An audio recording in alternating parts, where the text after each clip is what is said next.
The day I realized my family prioritized my stepsister over me.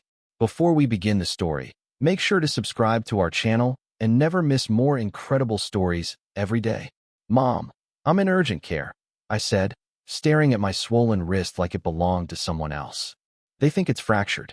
I can't drive. Dana's voice didn't soften. It got careful, the way it always did when she was choosing words that wouldn't upset Greg. Tessa, sweetheart, we're literally walking into the restaurant. Brooke's engagement dinner starts in 10. In the plastic chair beside me, a little kid licked a lollipop and watched cartoons on his mom's phone. A nurse called names. Somewhere behind a closed door, someone gagged into a bin. I held my cracked screen phone with my good hand and tried to breathe through the sting of antiseptic and humiliation. Can you come get me after? I asked. I can't even button my jeans. There was a pause, and I heard a man's laugh in the background. Greg's laugh. The one he saved for other people's feelings. Dana lowered her voice. Please don't do this tonight. Greg said if you show up injured, Brooke will spiral and it'll ruin the pictures. I laughed once, sharp and stupid. So I should disappear?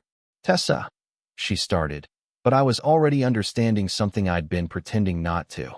This wasn't a one-time choice. This was the family rule. Brooke's moments were events. Mine were inconveniences. I called an Uber with my remaining battery and watched the estimate jump because it started raining. $47 to get from urgent care to my apartment in the cheap part of Columbus, Ohio. I paid it anyway. Being low maintenance was expensive. On the ride home, my phone buzzed again. A text from Greg popped up, not even trying to sound kind. Don't cause drama tonight. We'll talk later. Jules answered on the second ring when I called, voice instantly tight. Where are you? I just saw your location. What happened? Car door. I lied, because even then I didn't want to admit how alone I was. It's fine. It doesn't sound fine, she said. Send me a picture. I snapped a photo of my wrist, purple and puffy, and sent it. Then I stared at the tiny delivered check mark like it could turn into comfort. My next notification wasn't from Jules. It was from Mom, and it changed everything. Before Greg, it was just me and Mom in a small rental with squeaky floors and a porch light that flickered like a bad mood. She worked double shifts at a dental office. I did homework at the kitchen table, and on Fridays we split a cheap pizza and watched whatever was on basic cable. We weren't rich, but I was hers. If I got sick, she put a cold hand on my forehead and stayed up with me. If I cried, she asked why. Then I was 14 and she met Greg at a charity 5K. He had nice teeth, expensive running shoes, and that polished energy like he'd never been ignored in his life. 2 months later, he was bringing wine to our place and calling me kiddo like we were already a package deal. The first time I met Brooke, she walked into our living room like she owned it. Blonde ponytail, glossy smile, a phone newer than mine. She looked at me, then at Mom, and said, "So you're Tessa." Not a question, a verdict. Greg made everything bigger. Bigger house in the suburbs, bigger holidays, bigger photos for social media. Mom started saying we about decisions I wasn't in the room for. Greg didn't hit me or scream. He did something worse. He measured me like a receipt and decided I wasn't worth much. Brooke needs consistency, Mom would say when plans changed. Brooke has been through a lot. So I became the easy one, the flexible one, the one who didn't need rides, didn't need new clothes, didn't need to be celebrated. I learned that if I asked for less, the air in the house stayed calmer. And calm became Mom's addiction. When I got my first job at 16, Greg clapped my shoulder like I'd earned a merit badge. Good. Builds character. Brooke's focused on school. Brooke heard that and smirked. Dad says I shouldn't waste my time at the mall. I pretended it didn't hurt, because pretending was my best skill. I didn't realize every time I made it easier, I trained them to forget me. That night in urgent care, when Mom chose a dinner over my pain, it wasn't new. It was just finally loud enough to hear. And the text she sent after that proved she knew exactly what she was doing. The favoritism started as paper cuts, small enough that if I complained, I looked dramatic. When I turned 15, Mom promised we'd do a just us dinner like old times. I waited in a thrift store dress while the oven timer beeped. Then Greg came in waving his phone. Brooke's got a last-minute travel team practice. She needs dinner now. Mom's eyes flicked to me, apology already half-formed. We'll do yours tomorrow, okay? Tomorrow became next week. Next week became never. On my birthday cake, there were only 2 candles because Mom couldn't find the pack. She laughed it off. It's the thought that counts. At 17, my guidance counselor told me I had a real shot at a state scholarship if I toured the campus and met the department head. Mom put the date on the family calendar, May 12th, 10 a.m. On May 11th, Brooke burst in crying because her boyfriend dumped her before prom. Greg wrapped her in his arms like she was a fragile heirloom. "We're not letting you go alone," he said. Mom looked at the calendar and then at me like I was asking her to pick between oxygen and water. "Tessa, you can reschedule, right?" "It's a scholarship meeting," I said. "They don't reschedule." Greg didn't even look up. Brooke's mental health matters more than a tour. So I went alone, took 2 buses, and sat in an office lobby with sweat on my back. The department head met me for 10 minutes. She was kind, but kind didn't replace a parent in the passenger seat. College came and I worked through it. Coffee shop mornings, class afternoons, homework nights. Brooke got a study break, trip to Miami after her freshman year. Mom posted photos, so proud of our girl. When I graduated and sent our family group chat a picture in my cap, Greg reacted with a thumbs up emoji. Brooke replied, "Cute." Independence was supposed to feel like freedom, not like being discarded in slow motion. The moment that haunted me most was the day I asked Mom for help with a $600 car repair. She sighed and said, "We can't, honey. Brooke's lessons are non-refundable." And I smiled, because I was trained to. Until that urgent care text made the pattern impossible to deny. By my mid-20s, the rules were so baked into our family that nobody had to say them. Rule 1. Brooke's feelings were emergencies. Rule 2. My needs were logistics. Rule 3. If I called it out, I was the problem. I saw it at Thanksgiving when Mom spent 3 days making Brooke's gluten-free stuffing because Brooke felt bloated, then forgot to buy the only cranberry sauce I liked. I saw it when Greg paid for Brooke's networking weekend in Chicago but told me, "You should save your money," when I mentioned a certification course that would have bumped my pay. The worst part wasn't the money. It was how casually they erased me, like I was furniture. 2 months before the urgent care night, Mom hosted a backyard brunch for Greg's coworkers. Their patio looked like a magazine, string lights, neat little succulents, Brooke floating around in a sundress accepting compliments like tips. I showed up after my shift in scrubs because Mom begged me to stop by. Greg spotted me and winced, like I'd tracked mud onto his image. "Tessa," he said loudly, "you couldn't change first?" "I came from work," I said. "I'm on call." A woman with perfect hair smiled politely. "What do you do?" Before I could answer, Greg slid in. "She's still figuring it out. Brooke's the ambitious one. She's applying for grad school." My ears burned. "I'm a medical assistant," I corrected. "I help with triage labs." Greg laughed like I was adorable. "See? Cute. Like a starter job." Brooke leaned closer to the woman and said, "Tessa's always been sensitive." I looked at Mom, waiting for her to defend me. She didn't. She just refilled someone's mimosa and avoided my eyes. That's when I noticed the way they used my silence as proof. If I didn't fight back, they told themselves they weren't hurting me. And if I did fight back, they told themselves I was unstable. After brunch, Jules sat with me and said, "Your mom is scared of Greg, and you're paying for it." I wanted to argue, but fear explained a lot. It didn't excuse it. So when Brooke got engaged and Mom announced a family-only dinner, I already knew what would happen if anything in my life overlapped. I just didn't know they'd make the choice while I was bleeding. That day started normal, which is what makes it feel like a trap when I replay it.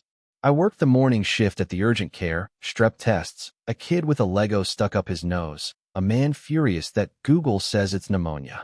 At 3:12 p.m. Mom texted the family group chat, "Dinner tonight at Vento. 7:30 sharp. Dress nice. No drama." Smiley face. Brooke replied with 3 ring emojis. Greg added, "This is important." At 5:40, I clocked out and drove toward my apartment to change. It was raining, that early spring gray that makes everything slick. I turned into a parking lot, and a guy in a lifted truck swung wide without looking. I hit my brakes, but my tires slid. The next thing I knew, my wrist slammed against the door frame, and pain shot up my arm like electricity. When I got to urgent care, my own workplace, humiliatingly, I tried to play it off. "It's probably sprained," I told the receptionist, a woman I'd covered shifts for. She raised her eyebrows like she knew my family. "X-ray. Splint." Ice pack taped to my arm. No driving, the provider said. And you're going to need follow-up imaging. This could be a fracture. That's when I called Mom. By 7:18, I was still in that plastic chair, listening to her pick Brooke's pictures over my pickup. My Uber driver dropped me off at 8:05, helped me open my apartment door, and asked if someone was coming to check on me. I said, yeah, because it was easier than saying no. I spent the night with my arm elevated, scrolling through Instagram with my good hand. At 9:01 p.m., Mom posted a photo. Brooke and Greg in front of Vento's neon sign. Brooke's ring held up like a trophy. Caption: Our girl is engaged. So blessed. The comments were full of hearts, and what a beautiful family. I stared at the timestamp and then at the group chat. 7:30 sharp. That's what Mom said. But Vento's own story had the dinner reservation listed at 8:30, tagged in tiny letters at the bottom. They could have come for me. They had an entire hour. My phone buzzed again. Mom's message was short, almost clinical. Hope you're okay. Please don't tell anyone tonight. And then I saw the screenshot Jules sent that made my blood run cold. The next morning my wrist throbbed like it had its own heartbeat.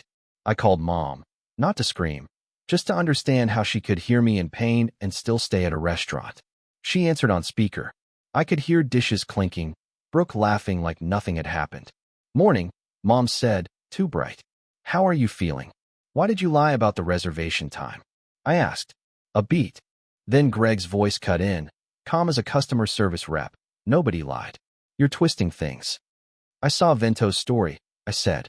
It said 8:30. You could have picked me up. Brooke's voice swooped in, wounded. Oh my God, Tessa. Can you not? For one night? For one night. I laughed, and it came out sharp. I was in urgent care. I needed my mom. Mom's tone tightened. Tessa, please. You're overreacting. I'm overreacting to you choosing pictures over me? Greg exhaled like I was exhausting. Brooke has been through enough. We work hard to keep her stable. You're an adult with a job. You can handle a sprain. It wasn't a sprain, I said. They said fracture. Mom didn't respond to that. She responded to the conflict. I can come by later. But you cannot make this into a big family thing. Brooke is finally happy. Brooke sniffed theatrically. You're jealous. It's honestly sad. Jealous. Dramatic. Sensitive. The same 3 words, recycled like they were a spell to turn my pain into a flaw. I hung up before I gave them a quote they could use against me. Jules came over with groceries, and that look she got when she was holding back anger for me. She pressed a bag of frozen peas to my wrist. You're not crazy, she said. They're rewriting reality because it's easier than admitting they chose her. I don't even know what I'm supposed to do. I whispered. Start with facts, Jules said. Check old emails. School stuff. Any money accounts your mom touched. I frowned. Why money? Because favoritism leaves paperwork, Jules said, and her voice went flat. And Brooke just posted something you missed. Then she turned her phone screen toward me, and I felt my stomach drop. Jules paused Brooke's Instagram story and zoomed in until the pixels blurred. At first it was just what Brooke wanted everyone to see. Her ring, her champagne flute, Greg leaning in like the proud dad. But in the corner of the frame, half hidden behind a breadbasket, sat an envelope with my name on it. Tessa Monroe, Jules read. That's you. My throat went dry. The logo on the corner was Lakeview Credit Union, the place Mom and Greg banked. It wasn't addressed to their house. It was addressed to my old apartment, the one Mom still used for paperwork because she claimed their mailbox got too full. Why would your mail be on their dinner table? Jules asked. I opened my email and searched Lakeview. I scrolled past ads and receipts until my chest tightened. Subject, action required. 529 distribution request confirmation. Date, March 4th. The day before Brooke's engagement dinner. Amount, $12,000. I clicked with shaking fingers. The email was automated, almost cheerful. It thanked me for authorizing a distribution from the Monroe Education Plan and listed the recipient, Brookstone University, student accounts. Memo, spring tuition, Brooke H. I hadn't authorized anything. I hadn't even known there was still money in that account. I called the credit union. The woman asked security questions I hadn't heard in years. Mother's maiden name, first pet, childhood street. Mom's answers, not mine. We show the request was made online, she said, voice suddenly cautious, from a device used on the account before. Can you tell me whose? I asked. I can't, she said. But I can tell you the email on file was changed in January. From your address to Dana Monroe. Dana had never used Monroe on anything since she married Greg. She used it only when she wanted distance, like a coat she could shrug on. My wrist hurt, but it was nothing compared to the sick heat in my stomach. I wasn't just being forgotten. I was being harvested. Jules swallowed hard. This isn't favoritism. This is theft. And when I refreshed my inbox, a second confirmation email appeared, still unread. That second email made it clear the $12,000 wasn't an accident. It was a pattern I'd just stepped into. I called Lakeview back and asked for a printout of every distribution from the Monroe education plan in the last 5 years. The rep wouldn't email it without account holder approval, but she offered to mail it to the address on file. The address on file is wrong, I said, and my voice surprised me with how steady it was. That's not my address. A pause. It was updated January 17th. I wrote it down. January 17th. I was working a double shift that day. I remembered because I'd missed Jules's birthday dinner. With Jules beside me, I drove, one-handed, to the credit union.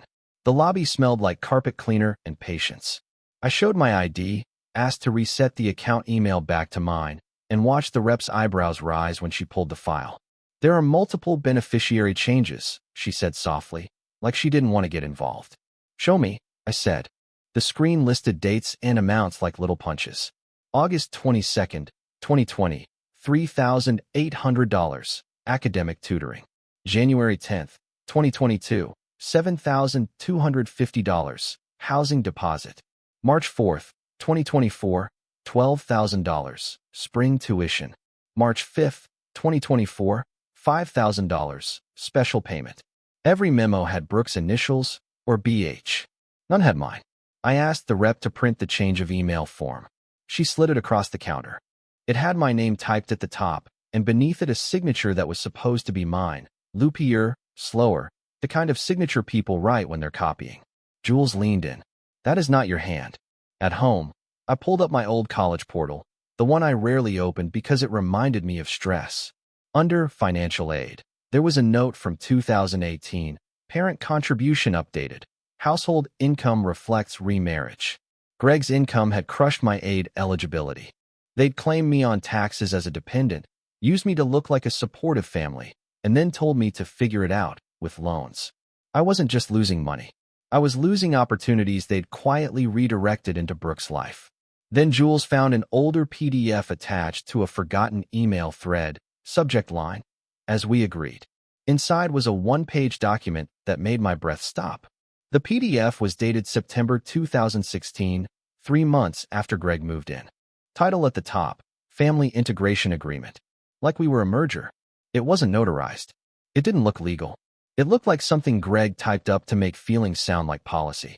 Dana agrees to support Brooke's educational and extracurricular needs as a top household priority, it read. In exchange, Greg will assume primary responsibility for mortgage and household expenses. Then the line that made my throat burn. Tessa is resilient and will be encouraged toward independence. Resilient. That word again, used like a compliment and a weapon. At the bottom were 2 signatures, Greg's, bold and confident, and Mom's, careful and slightly shaky. Under witness, there was a name I didn't recognize, someone from Greg's office, probably, because he always made things look official. I wanted to drive straight to their house and slam it on the counter. Jules stopped me with a hand on my arm. If you confront them now, she said, they'll delete everything. They'll call you unstable. They'll make it about your tone. So I sat on my couch with my wrist in a splint and built a timeline like I was triaging my own life. Dates, amounts, screenshots. January 17th, email changed. March 4th, tuition distribution. March 5th, special payment. March 5th, engagement dinner. The envelope on the table. The reservation lie. The motive was suddenly clear in a sick, plain way. Greg needed Brooke shining because Brooke was his story, the successful daughter, the proof he'd built something worth admiring. And Mom needed Greg because she was terrified of being alone again. Still, the documents didn't explain one thing. Why risk forgery? Why take money from an account with my name on it? Jules tapped the special payment line. What was this $5,000 for? I didn't know, and not knowing felt like a door I hadn't opened yet. So I requested the full transaction history, called Brookstone's Student Accounts Office, and asked who signed the payment authorization forms. When the clerk emailed me the paperwork, my hands went cold all over again. The paperwork from Brookstone came as 3 scanned pages, a third-party payment authorization, a copy of a driver's license, and a signature page. The signature was mine, at least it was supposed to be. Tessa Monroe, in looping cursive I never used, dated March 4th, 2024. But the copy of the ID attached wasn't mine. It was Mom's. Her driver's license, her photo, her address. Yet the form claimed she was acting on behalf of Tessa Monroe. I stared at it until the words stopped making sense. Mom hadn't just watched this happen. She had participated. My phone rang. Greg. I let it go to voicemail once. Then he called again. Then Mom. Then Brooke. 4 missed calls in 10 minutes, like they were coordinating. Jules watched me from my kitchen table. They know, she said. I answered on the 4th ring, and Greg's voice went syrupy. Kiddo, how's the wrist? Why is Mom's ID attached to a form with my name? I asked. Silence, then a soft laugh. You're digging into things you don't understand. I understand fraud, I said. I see paperwork scams all the time. His tone cooled. Families handle family matters privately. I didn't start this, I said. You did. Mom's voice slipped in, shaky. Tessa, please. We were trying to help Brooke. It's complicated. Complicated how? I asked, and my voice cracked on the last word. Brooke snatched the phone. You're really going to sabotage my future because you want attention? I want my money back, I said. I want the truth. Then Greg took the phone again, and the charm vanished. Here's what's going to happen. You're going to drop this. We'll cover your medical bills. We'll give you $5 grand, and you will stop talking to banks. Bribe. Straight up bribe. My stomach twisted, because for a split second my brain did the math. $5 grand would cover my rent. $5 grand would make my mom stop crying. Jules shook her head slowly, like she could see surrender forming. Before I could answer, a new email alert flashed across my screen. Sender, Lakeview Credit Union. Subject line, unusual activity alert, new account opened. And it listed my social security number, like someone still had access. The new account alert wasn't a savings account. It was a credit card application, approved, linked to an address I hadn't lived at in years, Mom and Greg's house. My hands shook so hard I almost dropped my phone. I opened my credit report and there it was, bright and ugly. Lakeview Visa, open March 6th, 2024, $9,500 limit. Jules, I said, and my voice sounded far away. They're using my identity. She didn't hesitate. Okay, we're doing this the smart way. We spent the next 2 hours making a plan that felt like building a tiny raft in the middle of a flood. I froze my credit. I filed an identity theft report online. I printed everything, emails, forms, screenshots, until my printer ran out of ink and I had to drive to a pharmacy with my wrist taped up. Then I texted Mom. Lakeview says someone opened a card in my name. I wrote. I need you to come with me tomorrow to fix it. Please. Mom replied in under a minute. Of course. Are you okay? Greg replied from Mom's phone 5 minutes later. We'll handle it. Be at Lakeview 10 a.m. Don't bring anyone. Jules raised an eyebrow. So he wants to manage the narrative. Fine, I said. Let's give him a stage. I booked an appointment with Lakeview's fraud department and asked, specifically, for a written account review. I asked if I could record the meeting for my own notes. The rep said yes, as long as everyone consented. Perfect. I didn't tell Mom about the binder. I didn't tell Greg I already had the Brookstone forms showing Mom's ID attached to my name. I didn't tell Brooke anything at all, because if she felt threatened, she'd cry and Mom would fold. The next morning, Jules came with me anyway, sitting low in the passenger seat until we parked. I tucked my phone in my purse with the voice memo ready, my heart hammering like it knew I was about to set off an explosion. Mom walked into the lobby first, eyes puffy, reaching for my good hand like she was the victim here. Honey. Then Greg strode in behind her, saw Jules, and his smile snapped into something sharper. Greg saw Jules and demanded an explanation, loud enough for everyone to hear. The fraud officer brought us into a glass-walled office. Mom sat beside me, twisting her ring. Greg sat across, posture perfect, like this was just another meeting. Jules sat at my shoulder with the binder. The officer pulled up the account history and turned the monitor. January 17th, Email and address changed. March 4th and 5th, 529 distributions. March 6th, new credit card opened. Greg smiled thinly. Great. Fix it. I need to ask questions, she said. Who had access to Tessa's account? Greg answered before Mom could. Dana, to help with college stuff. I was out of college, I said, and I didn't approve any of it. Jules slid the Brookstone forms onto the desk. Here's the payment authorization. The officer scanned them, then looked at Mom. This is your driver's license attached to a form using Tessa's name. Mom's face drained. Her eyes flicked to Greg like he could rescue her. Greg shrugged. She was acting for her daughter. Families do that. Not without authorization, the officer said. She clicked again. Also, our logs show the changes were made from a device registered to Greg Harlan's online banking profile. The air in the room went still. Greg's smile twitched. That's not possible. IP address matches your office building, she said. 2-factor codes were sent to your phone number. Mom made a broken sound. Greg. He snapped, the charm gone. Don't. I did what I had to do. I stared at him. You stole from me. He pointed at me like I was the problem. I kept this family afloat. Brooke's tuition was due. You'd survive. You always do. There it was. I wasn't a daughter. I was a backup account. Mom whispered. You promised me you'd stop. Greg's head whipped toward her. And you promised you'd handle her. The officer folded her hands. Given identity theft indicators, we're required to file a report unless the claim is withdrawn. Greg's eyes locked onto mine, dark and calculating, as he realized what I could do next. I didn't withdraw the claim. Saying that out loud felt like stepping off a cliff and realizing I could still breathe. The fraud officer nodded, typed, and told me what would happen next in plain language. The card would be frozen, the distributions flagged, and a report would be generated for law enforcement review. She offered me a case number and printed copies. Greg leaned forward, voice low. You're going to regret this. Mom was crying openly now. Tessa, please, she whispered. If this becomes official, Greg could lose his job. Brooke could lose her semester. We'll fix it ourselves. We'll pay you back. Pay me back with what? I asked.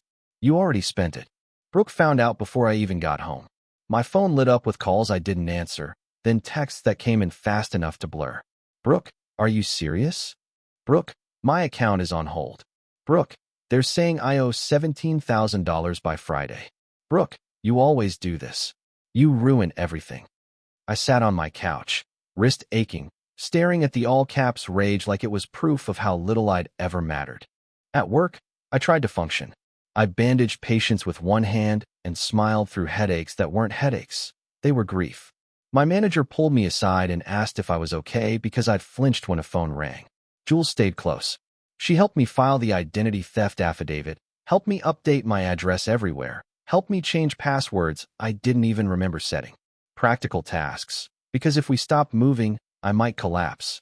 Meanwhile, my family split like a cracked plate. Mom's sister texted, "How could you do this to your mother?"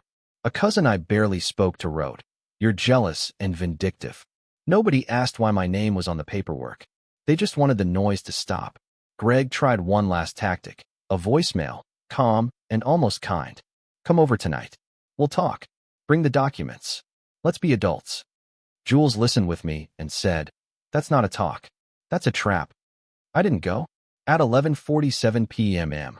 Mom knocked, and I heard Greg behind her. I didn't open the door all the way. I cracked it with the chain on, like I was handling a volatile patient. Mom's mascara had melted into gray streaks. Greg stood behind her, looking irritated. "Tessa," Mom whispered. "Please, just talk." "I will talk to you," I said, eyes on Greg. Not to him. Greg's smile returned, thin and practiced. "Don't be childish. We can resolve this." "You can resolve it by paying back what you stole and leaving my name alone," I said. Mom flinched. "It wasn't like that." "It was exactly like that," I said. "You used your ID to sign a form in my name. You watched him open a credit card with my social security number. You told me not to tell anyone because you knew it was wrong." Greg stepped closer. "If you keep pushing," he said, low, "you'll burn everything down. Your mother will lose her home. Brooke will get kicked out. Do you want that on your conscience?" There it was, the old trap. Make me responsible for the consequences of their choices. Jules had told me to practice one sentence in the mirror. I said it now. "I'm not carrying what you did. Greg's eyes narrowed. Mom's mouth opened, then closed, and for the first time I saw her as someone choosing fear over love. I can fix it, Mom said, voice small. Tell me what to do. So I did, but in writing. I texted her a list. Admit in an email to Lakeview that she changed the account without my consent. Return every document she'd used. Stop using my address. Cut off access to my accounts. And if she wanted a relationship with me, it would be separate from Greg and separate from Brooke. She nodded like each point was a weight. Then I closed the door. My hands shook after, but it was the shaking of a muscle finally learning to hold. Therapy came next. So did boring routines. Walks, budgets, saying no without a paragraph of apology. She copied me on everything, even when it made her cry. I blocked Greg's number that night and slept without checking my phone. A month later, Mom forwarded one email that finally named Greg. Mom's email didn't say, "I'm sorry," the way people imagine apologies. It said, in plain sentences, that Greg used her phone to access my account, that she handed over her ID, that she knew it was wrong, and that she did it anyway because she was afraid. Reading it hurt, but it also did something else. It ended the argument in my head. I stopped wondering if I'd imagined the pattern. I stopped searching for the perfect moment where I could have earned equal love. There wasn't one. Lakeview reversed the credit card and flagged the distributions as fraudulent. It took weeks of calls and forms, but eventually a portion of the money came back into a protected account under my control. Brookstone put Brooke on a payment plan. She texted me once. "You could have just talked to me." I didn't answer because talking had never worked. Receipts did. Greg didn't go to jail overnight, like in movie endings. Real life is slower. But the bank report followed him. His company suspended him while they reviewed, and Mom moved into my aunt's spare room when Greg told her she was too messy for his image. She tried to call me from a blocked number. I let it ring. Therapy taught me something embarrassingly simple. Being the easy one doesn't make people love you more. It just makes you easier to use. If you're reading this and you're the extra kid in your own family, here's what I wish someone had told me earlier. Stop arguing about feelings with people who benefit from denying them. Document what happens. Save the texts. Screenshot the emails. Check your credit. Put your boundaries in writing, because manipulators hate paper. And build a life that doesn't require their permission.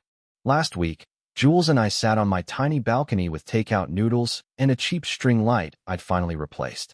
It was nothing like Mom's manicured patio. It was better because I wasn't performing.